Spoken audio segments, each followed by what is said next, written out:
Hello and welcome to the fourth episode in a series of 5 on anxiety disorders. In this episode, we're going to cover medications that are often used for anxiety disorders. If you haven't seen PsyWicV's previous episodes, check out our affective playlists. Are you ready? Let's go.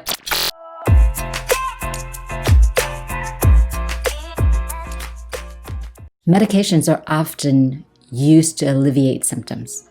Research shows that the best course of treatment includes therapy and medications. In many cases, anxiety disorders are successfully treated with counseling alone. Consult with your medical provider and/or a mental health provider in order to know the best course of treatment for you. Unfortunately, many patients are deterred from therapy because it demands more treatment investment initially. It is easier and cheaper to get medication prescribed from your primary care doctor than it is to attend therapy weekly for 3 to 6 months. However, we recommend you to invest on the initial investment to get better long-term outcomes. Regardless, we want to give you information on some typical medications used for anxiety, so you are informed about your treatment choices. It is important to know that you are the consumer in this case, and it is your job to advocate for your care.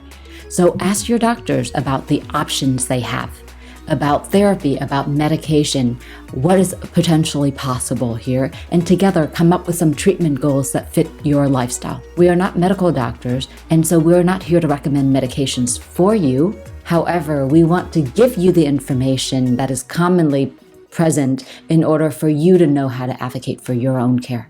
Here are some medications that you should know. We have decided to classify them into long-acting and short-acting for ease of communication. If you would like more information, comment or send us a private message on Facebook. We'll be happy to provide you with more resources. Long-acting medications are those that are slow to take effect, but they also maintain their effects for a longer period of time.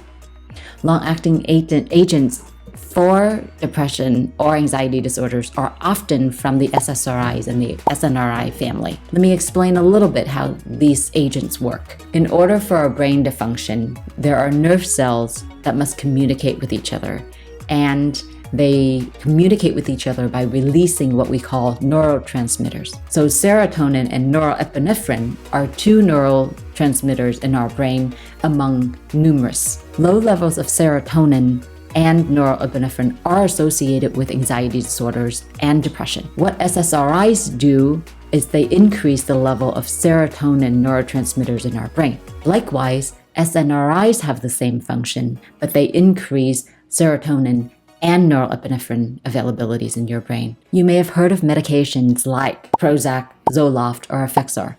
These medications take about 4 to 6 weeks to reach peak plasma, which is maximum efficacy. These medications might reduce sex drive, but they are very effective at alleviating symptoms of depression and anxiety. The benefit to them is that they are also non-addictive. Now, buspirone is also a common medication used to treat anxiety disorders that are actually lower in profile in terms of side effects or sexual side effects. Yay! Benzodiazepines are short-acting. Short-acting drugs take effect quickly and can wear off quickly too. Some well-known medications in this category include Valium and Xanax. Benzos are no longer considered the first-line treatment for anxiety conditions. They reduce anxiety quickly, which is partly why they tend to be misused. Individuals can develop an addiction to these medications. They can also cause memory problems and lethal when taken with alcohol or certain pain medications. There are short-acting medications like hydroxyzine and gabapentin that are non-habit forming and does not cause addiction or withdrawal. It does not have memory impairment. Most of these medications have some level of physiological dependence, which means your body gets used to having them. So it is important to consult your doctor if you decide you want to stop taking a medication. In almost all cases, medications can be slowly tapered safely under the guidance of your psychiatrist or physician. We try to cover a list of common medications. By far, this is not a complete list, and your doctor, with their experience and knowing your case and knowing contraindications of the medications you might already be on, might recommend something different. It is okay. Ask them about it, research, and be informed.